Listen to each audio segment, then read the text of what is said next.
this is gonna be a get ready with me / story time of how I fell into content creation. So I started off with making content on Instagram, and I had been trying to make an Instagram influencer account for like years, and it always kind of just never went anywhere. I wasn't consistent, and also I was just like really shy. I felt like I had imposter syndrome. I didn't really know what to post, and once again, like I was just like really shy. I didn't want this account to be seen by anyone, so I was very secretive. That kind of went on for a few years. Like I was posting very irregular, it just wasn't really going anywhere. I had no idea what I was doing until last summer when I actually started to get serious. It's almost been a year now since the rise of my Instagram account. I will just say right now that I'm not as heavily invested in my Instagram account at the moment, just because I have so many other things going on. Like in the beginning of me getting serious, I was posting 1 to 2 times per day. Like I was seriously Googling like how often can you post, because I didn't really want to upset like my followers or anything. So that's how serious I was into it. I was making content left and right. What was easy about starting was last summer my sister got married, and throughout like the entire day I just had so much to film and take content with. So my first couple reels that I ever took were at her wedding, and after the wedding, I ended up posting a bunch of these different reels. In that little process, I just fell in love with taking content and even editing it. I was just editing it on the Instagram platform. I did that for like the next several months, just like editing kind of in-house. I use CapCut now, but yeah, when I first started, I would just use Instagram. And for anyone who edits on the Instagram app, you know how like buggy and glitchy it is. Honestly, it like crashes. It doesn't really work. But anyways, after her wedding, I had a ton of content to post. So this really helped kind of kickstart the account and helped kickstart my consistency on the platform. And also after her wedding, I ended up going on kind of like a trip for an entire month. I ended up just getting a ton more footage on my trip too. So when I started taking content creation seriously last summer, I was very fortunate to have like months of footage to post on my account, and that really helped with me growing the account because I was posting tons of reels, and this was just helping with my reach and engagement, and I really saw the account kind of take off from there. What really helped my account grow was getting a viral reel, and I believe it was at 1.6 million views, and that's the most viewed video that I have on my Instagram, but that almost like doubled my account. I had about like 2,000 followers at the time. That brought me all the way to 4,000, and I was like, wow, like this is growing really fast. That was about like 2 months into taking Instagram very seriously and posting every single day. And I just like realized, wow, there's so much of potential in here. Unfortunately, I haven't really had a viral video since then. It's just honestly so random. It feels like of what goes viral. Like that video, like I barely spent any time on. It was a quick 5-second reel, which we know, like, you know, the short and snappy reels that are also very like shareable, those do really well on Instagram.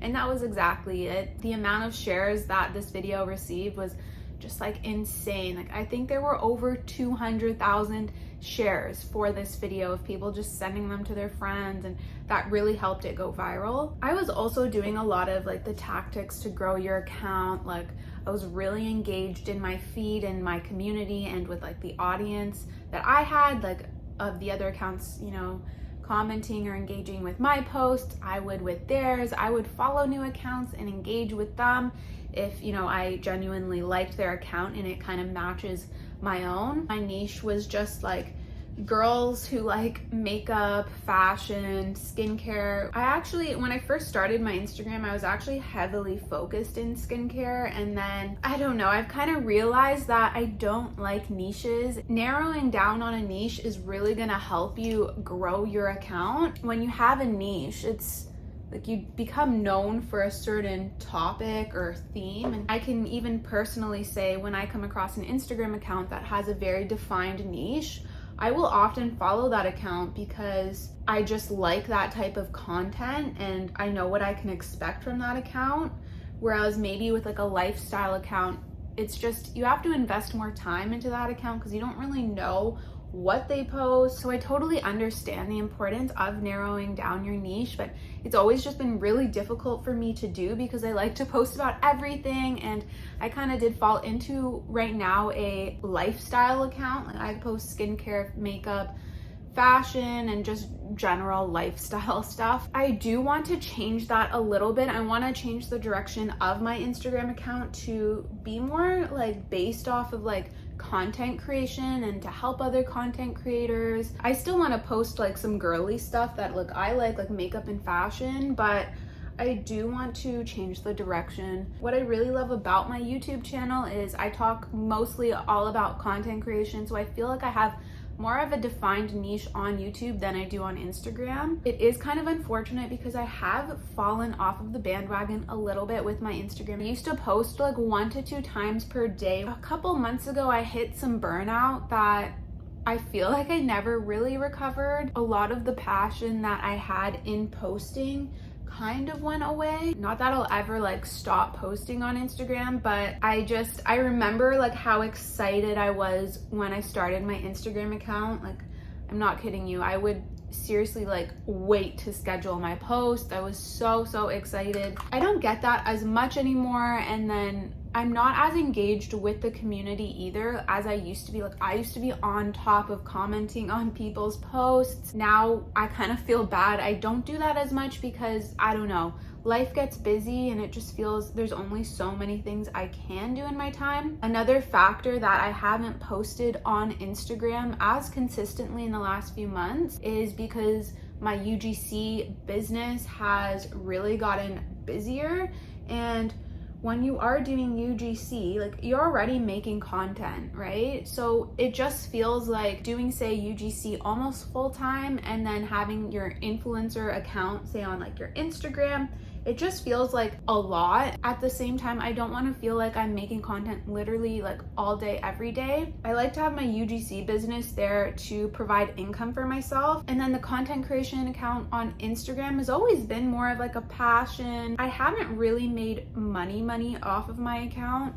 Like, I've probably done like $150 in paid brand sponsorships, and like at this point, like thousands of dollars in gifted collaborations. Like, I'm not being paid for those collabs, but sure, like I've had thousands of dollars of just gifted products, which are great, but at the end of the day, that's not going to pay my rent. So that's why I prioritize my UGC over my content creator account on Instagram. Just keeping up with Instagram in general is kind of tiring because you always have to post like consistently, and sure, maybe like 2 to 3 times a week is like doable, but sometimes I don't even do that and I'm still tired of the platform because it's just like so fast paced. I feel like I always have to remember, okay, like this Instagram account is here for me to kind of fuel my passion of content creation. Don't take it so seriously and just don't quit at the end of the day. But those are my concerns of just the last few months and why I don't post as much as I used to when I first started. So yeah, my Instagram account is where I started my content creation journey, and then it just led to so many different things. I found out what UGC was because of my Instagram account, and just finding videos in my feed of girls making money off of content. And at the time, I quit my 9-to-5 job and I just really needed some money. So that's how I also fell into UGC. It was because of just being an influencer online. By the way, I'm gonna like link or try to link a bunch of these products. If you guys have any questions I'm using Actiniker stuff for your scalp. I always put it on my hairline. And then I just got this as well. This is actually just from Amazon. I don't know how to say this brand, but this hair oil is really, really nice. And it smells good. All in all, I am so grateful that I did start a content creation account. It has literally changed my life. Last year I was working like a very demanding job in SaaS as an account manager, and now I'm literally making money off of the content that I make with UGC. I feel like making money influencing is a little difficult. UGC is pretty easy to get into, especially if you're already creating content on Instagram or on TikTok or even on YouTube. Taking all of your previous content and your skills and becoming a UGC creator is so easy because you already have work to showcase on a portfolio and you're not starting from complete scratch. So if you want to build an extra side hustle for yourself, it's honestly like such a good one to do. You can be anywhere in the world. It's honestly just amazing. UGC has changed my life. I have a lot of UGC related videos on my channel if you do want to learn a little bit more. I also feel like becoming a content creator just like filled this emptiness that I always had in me, and I know a lot of people have this feeling, whether you're in your 20s, 30s, or even like 40s plus, but I have just never enjoyed any job that I've ever been in. And a lot of that is just my own fault. In high school, I never really sat down to think of like, what do I like? What do I want to go into? And that's kind of how I fell into jobs that weren't really suited for me. If I had to go back to school and redo my degree, like I would 100% get one in marketing because I love digital marketing. I love social media. I actually find a lot of passion in it. And in that space, you can also take so many different directions, like entrepreneurship wise. I didn't really say that properly, but that's what I also love about marketing. Content creation and social media are just like pillars of digital marketing. They're all under kind of the same umbrella. So starting my Instagram account as a content creator was this like window to a whole new world, and I discovered what I actually like to do because of it. Nobody else was making content that I knew of, like in my friend group or just people in general. To this day, nobody really is either. I'm like the only one in my friend group who makes content or does UGC, but that didn't stop me. Eventually, like I said, it took me years to get started, even on Instagram, because I didn't want to be seen or judged by people. At some point, you just have to like let go of that fear and just do it, because there are so many opportunities that can come out of creating content. Even if you're brand new or a very small account, consider all of those new opportunities that can come your way, whether it is by providing you an experience or actually providing some financial compensation as well. You can go so far with being a content creator. It's crazy. If I didn't start my Instagram account, I don't even think that I would have a YouTube channel, to be honest. This Instagram account really branched out into so many different directions that I am just so happy, and here we are today. Okay, you guys, so I did kind of my full skincare routine, and I did a little bit of like BB cream or coverage on my face. Everything had like SPF in it, so we're all good there. And my hair is now nourished, and I'm just gonna wait till I blow dry it. It's actually dry enough now. I'm not gonna do any eye makeup. I love going no eye makeup just because I hate taking mascara off at the end of the day. It's so annoying. Hope you guys liked this video and kind of just like story time of how I got into content creation and where I started with content creation and what it has done and where it's led me to today. If you guys have any questions, leave them down below. I'd love to answer them for you. And if you guys could like this video and subscribe to the channel, I would be so grateful, as I'm trying to grow and hit 1,000 subscribers. My goal initially was by the end of the year, but I think we can totally do that so much sooner. I am trying to be more consistent on here too. Okay, guys, I will see you guys in the next video. Bye.